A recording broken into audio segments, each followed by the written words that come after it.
अस्सलामुअलैकुम students, chemistry के basic definition में से जो आज हम टॉपिक डिस्कस करने जा रहे हैं उसका नाम है डिसप्रोपोर्शनेशन रिएक्शन। डिसप्रोपोर्शनेशन रिएक्शन असल में रेडॉक्स रिएक्शन की एक स्पेशल टाइप्स होती है। रेडॉक्स रिएक्शन की एक स्पेशल टाइप है और हम इसको स्पेशल टाइप क्यों कहते हैं, हम यहाँ पे अब देखते हैं कि ये स्पेशल टाइप क्यों कहलाते हैं। तो इसको रेडॉक्स रिएक्शन की स्पेशल टाइप्स इसलिए कहते हैं क्योंकि रिएक्टेंट्स के अंदर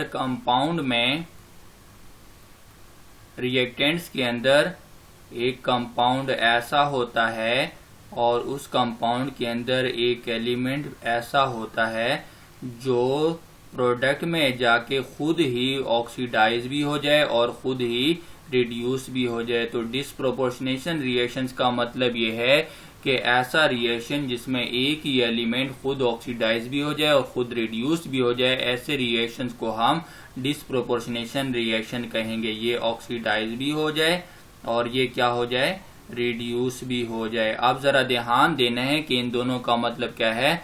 जब हम ऑक्सीडाइज की बात करेंगे तो ऑक्सीडाइज का मतलब ये होता है कि वहां पे उस एलिमेंट की ऑक्सीडेशन स्टेट बढ़ जाती है, वो हायर ऑक्सीडेशन स्टेट में चला जाता है, हायर ऑक्सीडेशन स्टेट में। और जब हम रिड्यूस की बात करेंगे तो वो किस में चला जाता है, लोअर ऑक्सीडेशन स्टेट में। और रिडक्शन रिएक्शन में इलेक्ट्रॉन गेन किए जाते हैं, ये इलेक्ट्रॉन गेन करने से बना है। और ऑक्सीडेशन रिएक्शन में इलेक्ट्रॉन लॉस किए जाते हैं, तो ये इलेक्ट्रॉन लॉस करने से आया है।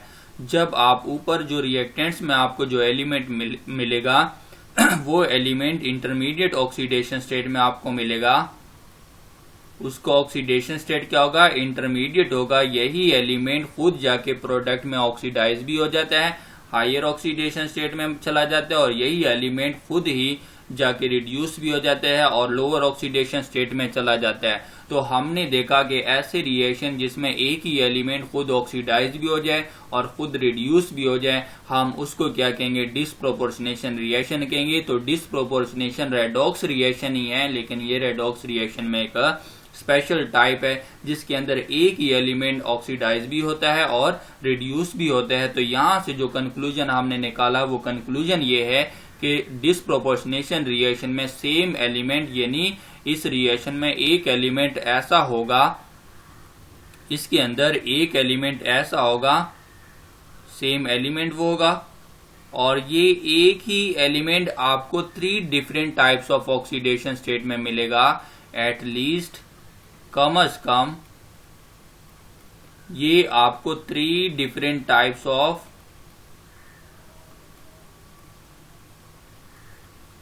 ऑक्सीडेशन स्टेट में मिलेगा। तो ऐसा रिएक्शन जिसमें कोई रिएक्टेंट्स आपको या कोई element 3 different types of oxidation state में मिले, उसको हम डिसप्रोपोर्शनेशन रिएक्शंस कहेंगे। अब डिसप्रोपोर्शनेशन रिएक्शंस को समझने के लिए हम यहाँ पे एग्जांपल देख लेते हैं। उस एग्जांपल में हम पोटाशियम क्लोरेट की एग्जांपल में आप लोगों को दे देता हूं। हम कोई 2-3 एग्जांपल को डिस्कस करेंगे, उन एग्जांपल से हमें समझ आ जाएगी कि ये असल में है क्या चीज। तो पोटाशियम क्लोरेट के ClO3 और ये जाके टूट जाता है, ये कन्वर्ट हो जाता है पोटाशियम पर क्लोरेट में और साथ में क्या बना लेता है, पोटाशियम क्लोराइड। रिएक्शन बैलेंस नहीं है, रेडॉक्स रिएक्शन है। इसको बैलेंस करने का अपना मेथड होता है, अपना तरीका होता है। यहाँ पे मैं बैलेंस करने का तरीका नहीं बताऊंगा। तो यहाँ पे जो बैलेंस करने का तरीका इंशाल्लाह वो हम नेक्स्ट लेक्चर में डिस्कस करेंगे। तो इसको बैलेंस करने के लिए यहाँ पे 4 लगाना पड़ेगा और इस तरफ हमें 3 लगाना पड़ेगा। तो इस तरह ये रिएक्शन क्या हो जाएगा, बैलेंस हो जाएगा। तो हमारा यहाँ पे जो काम है वो इनके ऑक्सीडेशन स्टेट से है। हम सिर्फ ये पता करना चाहते हैं कि जी ये जो रिएक्शन है ये डिसप्रोपोर्शनेशन रिएक्शन है या नहीं है। तो हर एलिमेंट के ऊपर ऑक्सीडेशन स्टेट्स को पुट करें। ऑक्सीडेशन स्टेट्स को पुट करने के लिए मैं आपको इनके स्ट्रक्चर ड्रा कर देता हूं, उन स्ट्रक्चर से आप लोगों को समझ आती जाएगी। यहाँ पे जो क्लोरीन है पोटाशियम क्लोरेट में, ये सेंट्रल एलिमेंट होगा और इस एलिमेंट को 3 ऑक्सीजन ने घेरा, 1, 2 और 3, और साथ में एक हमारे पास क्या पोटाशियम आयन है जो मैं यहाँ पे लगा देता हूं। अब हम इनके बॉन्डिंग को देख लेते हैं एक बॉन्ड तो यहाँ पे पहले ऑक्सीजन और क्लोरीन का, ऑक्सीजन और पोटाशियम का बना दें। अब क्लोरीन रह गया तो एक ऑक्सीजन कितने बॉन्ड बनाते हैं, 2 बॉन्ड बनाता है। तो यहाँ पे इस क्लोरीन के इस ऑक्सीजन के साथ 2 बॉन्ड और इस ऑक्सीजन के साथ भी 2 बॉन्ड। इस ऑक्सीजन ने एक बॉन्ड पहले पोटाशियम के साथ बॉन्ड बनाया है और यहाँ पे इसका बॉन्ड किसके साथ, एक बॉन्ड इस क्लोरीन के साथ हो जाएगा। तो हम देखेंगे यहाँ पे कि जो क्लोरीन है ये कितने, क्लोरीन की जो इलेक्ट्रोनेगेटिविटी है ये ऑक्सीजन से कम होती है और ऑक्सीजन की ज्यादा होती है, इसलिए ऑक्सीजन पर नेगेटिव चार्ज आएगा और क्लोरीन पर पॉजिटिव चार्ज आएगा। अब मैं चार्ज पुट कर देता हूं कि चार्ज में हमारे पास क्या है, ये -2 है, यहाँ पे ये -2 है और ऑक्सीजन की इलेक्ट्रोनेगेटिविटी पोटाशियम से भी ज्यादा है तो ये भी -2 है और पोटाशियम और ऑक्सीजन का आयनिक बॉन्ड है और पोटाशियम इलेक्ट्रॉन लॉस कर देता है, ये +1 है। अब क्लोरीन रह गया तो क्लोरीन कितने बॉन्ड बना रहा है, 1 2 3 4 5, तो क्लोरीन +5 ऑक्सीडेशन स्टेट में मिल रहा है।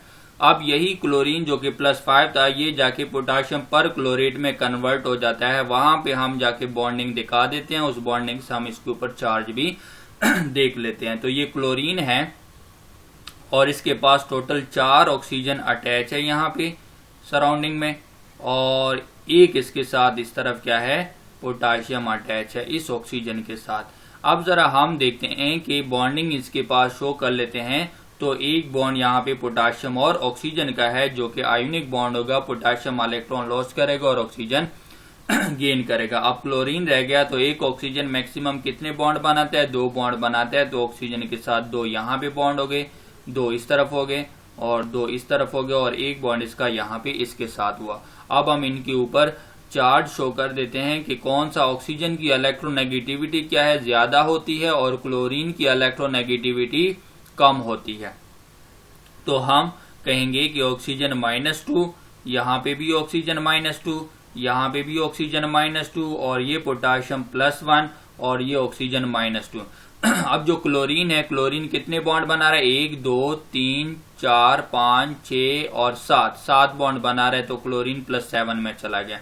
आप पोटाशियम की तरफ आ जाएं, पोटाशियम क्लोराइड में आ जाएं। तो पोटाशियम क्लोराइड में हम बॉन्डिंग को देख लेते हैं। मेरे पास ये पोटाशियम है और साथ में ये क्लोरीन है। पोटाशियम इलेक्ट्रॉन लॉस कर देता है और क्लोरीन उसको गेन कर लेता है। यहाँ पे बॉन्डिंग में हम देखते हैं कि क्लोरीन पर क्या चार्ज आ जाएगा, -1 चार्ज आएगा और पोटाशियम पर कितना आएगा, +1 चार्ज आएगा। तो ये इस तरह मैंने आप लोगों को यहाँ पे चार्ज शो कर दिए। अब जरा अगर आप इन ऑक्सीडेशन स्टेट को देखेंगे तो ऑक्सीजन आपको रिएक्टेंट में -2 में मिल रहा है, तो आप प्रोडक्ट में भी देखेंगे जितने भी ऑक्सीजन है सारों को ऑक्सीडेशन स्टेट -2 है। तो ऑक्सीजन आपको रिएक्टेंट में -2 है तो प्रोडक्ट में भी आपको -2 में ही मिल रहा है।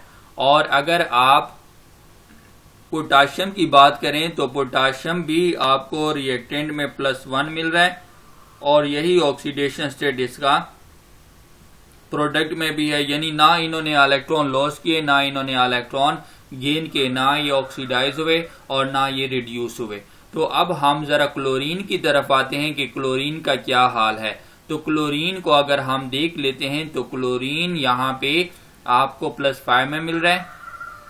ये इसकी ऑक्सीडेशन स्टेट किस में है, ये रिएक्टेंट में है और यही क्लोरीन आगे जाके प्रोडक्ट में क्या बनाता है। अगर हम इसी क्लोरीन को प्रोडक्ट में देख लेते हैं तो ये क्लोरीन आपको +7 में मिल रहा है। क्लोरीन जो कि रिएक्टेंट में +5 में था और प्रोडक्ट में जाके किस में मिल रहा है, +7 में। और यही क्लोरीन मुझे प्रोडक्ट में और किसी ऑक्सीडेशन स्टेट में मिलता है, -1 में भी मुझे मिल रहा है। तो ये क्लोरीन -1 में भी मुझे मिल रहा है। तो अगर आप देखें तो क्लोरीन आपके पास 3 ऑक्सीडेशन स्टेट में मिल रहा है, एक +5 में और दूसरा +7 में और तीसरा -1 में। तो क्लोरीन खुद ऑक्सीडाइज भी हो रहा है और क्लोरीन खुद रिड्यूस भी हो रहा है। कैसे, अगर हम इसको देखें, ये +5 से चला गया +7 में, तो +5 लोअर ऑक्सीडेशन स्टेट और +7 हायर ऑक्सीडेशन स्टेट। ये लोअर ऑक्सीडेशन स्टेट और ये हायर ऑक्सीडेशन स्टेट। इसका मतलब यह है कि यहाँ पे इसने इलेक्ट्रॉन लॉस किया, इलेक्ट्रॉन लॉस किए तो इसका मतलब ये ऑक्सीडाइज हुआ। और इसी तरह अगर हम नेक्स्ट को देखें, ये +5 से -1 में भी चला गया, तो +5 लो हायर ऑक्सीडेशन स्टेट है और -1 क्या है, ये लोअर ऑक्सीडेशन स्टेट में चला गया। तो यहाँ पे इसने इलेक्ट्रॉन गेन किए। इलेक्ट्रॉन गेन करने का मतलब ये है कि ये जो ऑक्सीडेशन स्टेट है यहाँ पे हायर से किस में, लोअर ऑक्सीडेशन में चला गया। तो इलेक्ट्रॉन गेन करने का मतलब यह है कि ये रिड्यूस हो गया। तो वही जो ऑक्सीजन, जो क्लोरीन को हम देख रहे हैं वो खुद ऑक्सीडाइज भी हो रहा है और खुद रिड्यूस भी हो रहा है। तो ऐसे रिएक्शंस को हम क्या कहेंगे, डिस्प्रोपोर्शनेशन रिएक्शंस कहेंगे, जिसमें एक ही एलिमेंट ऑक्सीडाइज भी हो जाए और एक ही एलिमेंट रिड्यूस भी हो जाए। आपको जो रिएक्टेंट में इसको ऑक्सीडेशन स्टेट मिलेगा, वो एलिमेंट का जो ऑक्सीडेशन स्टेट मिलेगा वो इंटरमीडिएट होगा। आप देखते हैं +5 से ये किस में चला गया, +7 में चला गया, और +5 से ये किस में चला गया, -1 में।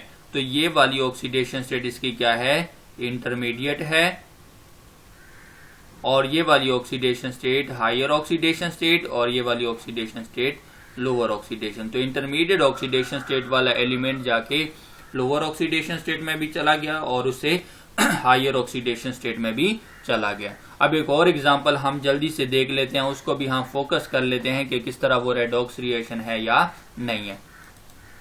इसी पोटाशियम क्लोरेट का हम एक और एग्जांपल ले लेते हैं, तो उससे हम समझ लेते हैं कि ये डिस्प्रोपोर्शनेशन रिएक्शन है या नहीं है। पोटाशियम क्लोरेट ये डिकम्पोज हो जाता है, ये टूट जाता है पोटाशियम क्लोराइड में, और साथ में ऑक्सीजन में रिएक्शंस को बैलेंस करेंगे। बैलेंस करना जरूरी है। तो यहाँ पे हम देख लेते हैं कि पोटाशियम क्लोरेट के साथ हम 2 लगा देते हैं, और पोटाशियम क्लोराइड के साथ हम 2 लगा देते हैं, और ऑक्सीजन के साथ हम 3 लगा देते हैं। ठीक है, अब हमारा यहाँ पे बैलेंस करने से काम नहीं है, हम सिर्फ यहाँ पे ये देखेंगे कि ये डिस्प्रोपोर्शनेशन रिएक्शन है या नहीं है। अब आप उसी तरह स्ट्रक्चर ड्रा करें, जितने भी एलिमेंट्स हैं उनके ऊपर ऑक्सीडेशन स्टेट पुट करें, और फिर देखें कि कौन सा रिड्यूसर और कौन सा ऑक्सीडाइज हो रहा है। तो सेंट्रल एलिमेंट आपके पास क्लोरीन है, और यहाँ पे एक ऑक्सीजन, दूसरा ऑक्सीजन यहाँ पे, और ये तीसरा ऑक्सीजन, और इसके साथ यहाँ पे क्या है, पोटाशियम है। अब इनके बॉन्डिंग हम शो कर लेते हैं। बॉन्डिंग में अगर हम देखें तो पहले ये वाला बॉन्ड शो कर लेते हैं, ये पोटाशियम का और ऑक्सीजन का बॉन्ड। पोटाशियम इलेक्ट्रॉन लॉस कर देता है, ऑक्सीजन इलेक्ट्रॉन गेन कर लेता है। एक ऑक्सीजन मैक्सिमम कितने बॉन्ड बनाता है, 2 बॉन्ड बनाता है। तो यहाँ पे क्लोरीन ऑक्सीजन के 2 बॉन्ड यहाँ पे हो जाएंगे, और एक बॉन्ड यहाँ पे हो जाएगा। अब क्लोरीन की इलेक्ट्रोनेगेटिविटी कम होती है और ऑक्सीजन की इलेक्ट्रोनेगेटिविटी ज्यादा होती है। तो यहाँ पे ऑक्सीजन किस में आ जाएगा, -2 में, यहाँ पे -2 में, और यहाँ पे भी -2 में, क्योंकि पोटाशियम से भी इसकी इलेक्ट्रोनेगेटिविटी ज्यादा होती है, और पोटाशियम पर +1 आएगा, ये इलेक्ट्रॉन लॉस करेगा। क्लोरीन जो आपको यहाँ पे कितने बॉन्ड बना के दे रहा है, ये आपको यहाँ पे 1 2 3 4 5, तो यहाँ पे क्लोरीन किस ऑक्सीडेशन स्टेट में मिल रहा है, +5 ऑक्सीडेशन स्टेट में मिल रहा है। अब जरा आए यहाँ पे प्रोडक्ट में आ जाए। प्रोडक्ट में पोटाशियम क्लोराइड को देखें कि पोटाशियम क्लोराइड का क्या सिचुएशन है। ये पोटाशियम है और ये साथ में क्लोरीन है, और ये इनके बीच में एक बॉन्ड है, एक बॉन्ड बना रहा है। अब अगर हम यहाँ पे देखें तो इस पोटाशियम पर क्या चार्ज आएगा, -1, सॉरी क्लोरीन पर -1 चार्ज आ जाएगा, और पोटाशियम पर यहाँ पे +1। तो क्लोरीन की इलेक्ट्रोनेगेटिविटी ज्यादा है, ये इलेक्ट्रॉन ले लेता है, और पोटाशियम की कम होती है, ये इलेक्ट्रो पॉजिटिव है, ये इलेक्ट्रॉन लॉस कर देता है। तो क्लोरीन -1 में और पोटाशियम +1 में। इसी तरह ऑक्सीजन में आ जाए। ऑक्सीजन क्या करता है, ऑक्सीजन को अगर हम देखें तो ऑक्सीजन का जो बॉन्ड है वो सेम टाइप ऑफ एटम के साथ है, यानी दोनों ही एटम ऑक्सीजन के हैं। तो इलेक्ट्रोनेगेटिविटी डिफरेंस इनके बीच में 0 है, ना ये इलेक्ट्रॉन इसके तरफ जाएंगे ना इसकी तरफ जाएंगे। तो ऑक्सीजन यहाँ पे 0 ऑक्सीडेशन स्टेट में आपको मिलेगा। अब जरा आ जाए इनकी ऑक्सीडेशन स्टेट के लिहाज से देखें, पता लगाएंगे कि ये डिस्प्रोपोर्शनेशन रिएक्शन है या नहीं है। तो हम पहले क्लोरीन को देख लेते हैं कि क्लोरीन हमारे पास रिएक्टेंट में क्लोरीन पर +5 चार्ज है, और ये जाके प्रोडक्ट में किस में चला जाता है, -1 में चला जाता है। ठीक है, उसके बाद ऑक्सीजन की तरफ आ जाएं। ऑक्सीजन की क्या सिचुएशन है, ऑक्सीजन आपको रिएक्टेंट में किस में मिल रहा है, -2 में, और प्रोडक्ट में ये आपको किस में मिल रहा है, 0 में। ये 0 में चला गया। पोटाशियम आपको रिएक्टेंट में +1 में मिल रहा है और यही आपको प्रोडक्ट में भी किस में मिल रहा है, +1 में मिल रहा है। तो हम यहां पे पोटाशियम को लिख देते हैं, ये पोटाशियम आ गया +1 में और आपको प्रोडक्ट में भी किस में मिल रहा है, +1 में। अब अगर आप इन दोनों में देखें, यहां पे देखें, तो मुझे बताएं जरा कि कोई एलिमेंट ऐसा है जो 3 ऑक्सीडेशन स्टेट में आपको मिल रहा है, या कोई एलिमेंट ऐसा है जो खुद ऑक्सीडाइज भी हो और रिड्यूस भी हो। तो क्लोरीन यहाँ पे +5 से किस में जा रहे हैं, -1 में जा रहा है। तो क्लोरीन जो कि प्रोडक्ट में, जो कि रिएक्टेंट में आपके पास किस में, हायर ऑक्सीडेशन स्टेट में है, और प्रोडक्ट में किस में चला गया, लोअर ऑक्सीडेशन स्टेट में। तो इसने इलेक्ट्रॉन क्या किए, गेन किए, इसने इलेक्ट्रॉन गेन किया। और ये यहां पे क्या हुआ, इलेक्ट्रॉन गेन करने का मतलब है रिड्यूस हुआ, ये इसमें क्या हो जाते हैं, रिड्यूस हो जाता है। लेकिन अगर आप ऑक्सीजन की बात करें तो ऑक्सीजन आपके पास किस में मौजूद है, रिएक्टेंट में -2 में मौजूद है, और ऑक्सीजन किस में मौजूद है, 0 में मौजूद है। तो हम देखेंगे कि ये -2 से 0 में आया, तो ये लोअर ऑक्सीडेशन स्टेट है, और ये प्रोडक्ट में जाके किस में चला गया, हायर ऑक्सीडेशन स्टेट। तो इसने इलेक्ट्रॉन क्या किए, लॉस किए, और ऑक्सीजन क्या हुआ, ऑक्सीडाइज। जबकि पोटाशियम ना इलेक्ट्रॉन लॉस कर रहे ना गेन कर रहे, तो ये ना ही नो ऑक्सीडेशन रिडक्शन, ना इसने इलेक्ट्रॉन गेन किए ना इसने लॉस किए, तो ना ये रिड्यूस हुआ ना ऑक्सीडेशन रिएक्शन में चला। तो अगर आप सिर्फ यहां पे फर्क को देखें तो आपके पास क्या आ रहा है, इलेक्ट्रॉन गेन किसने किए, सिर्फ क्लोरीन ने, और लॉस किसने किए, ऑक्सीजन ने। तो हम देख रहे हैं कि यहाँ पे गेन करने वाला भी डिफरेंट एलिमेंट है और लॉस करने वाला भी डिफरेंट एलिमेंट है। तो गेन करने वाला अगर लॉस करने वाला सेम एलिमेंट होता है तब ये डिसप्रोपोर्शनेशन रिएक्शन होता है, क्योंकि यहाँ पे 2 एलिमेंट है, क्लोरीन इलेक्ट्रॉन को गेन कर रहा है और ऑक्सीजन इलेक्ट्रॉन को लॉस कर रहा है। तो ऑक्सीजन यहाँ पे ऑक्सीडाइज हो रहा है और क्लोरीन यहाँ पे क्या हो रहा है, वो रिड्यूस हो रहा है। तो हम देखते हैं कि यहाँ पे एक ही एलिमेंट ऑक्सीडाइज रिड्यूस नहीं हो रहा, बल्कि 2 डिफरेंट एलिमेंट है, जिसमें एक ऑक्सीडाइज हो रहा है और दूसरा रिड्यूस हो रहा है। ये सिर्फ रेडॉक्स रिएक्शन है, लेकिन डिसप्रोपोर्शनेशन रिएक्शन नहीं है। ये वाला रिएक्शन सिर्फ क्या है, रेडॉक्स रिएक्शन है, डिसप्रोपोर्शनेशन रिएक्शन नहीं है, only redox, no disproportionation reaction. ये डिसप्रोपोर्शनेशन रिएक्शन नहीं है, ठीक है, नॉट ए डिसप्रोपोर्शनेशन रिएक्शन। क्यों, क्योंकि मैंने आपको बताया कि यहाँ पे डिसप्रोपोर्शनेशन रिएक्शन में ये लाजमी है कि एक ही एलिमेंट रिड्यूस हो जाए और ऑक्सीडाइज हो जाए, लेकिन यहाँ पे एक एलिमेंट रिड्यूस हो रहा है और दूसरा एलिमेंट ऑक्सीडाइज हो रहा है, 2 डिफरेंट एलिमेंट ऑक्सीडाइज और रिड्यूस हो रहे हैं। तो इस वजह से ये डिसप्रोपोर्शनेशन रिएक्शन नहीं है, ये सिर्फ रेडॉक्स रिएक्शन है। उम्मीद है आप लोगों को समझ आ गई होगी कि कौन सा डिसप्रोपोर्शनेशन रिएक्शन होगा और कौन सा रेडॉक्स रिएक्शन होगा। तो आसानी से ये बहुत सिंपल है कि बस आपने देखना है कि अगर एक एलिमेंट एटलीस्ट 3 ऑक्सीडेशन स्टेट में आपको मिले तो वो डिसप्रोपोर्शनेशन रिएक्शन होगा। उम्मीद है आप इस लेक्चर को समझ लेंगे। इसको लाइक करें, शेयर करें और हमारे चैनल को सब्सक्राइब करें। अपना ख्याल रखिएगा। अल्लाह हाफिज।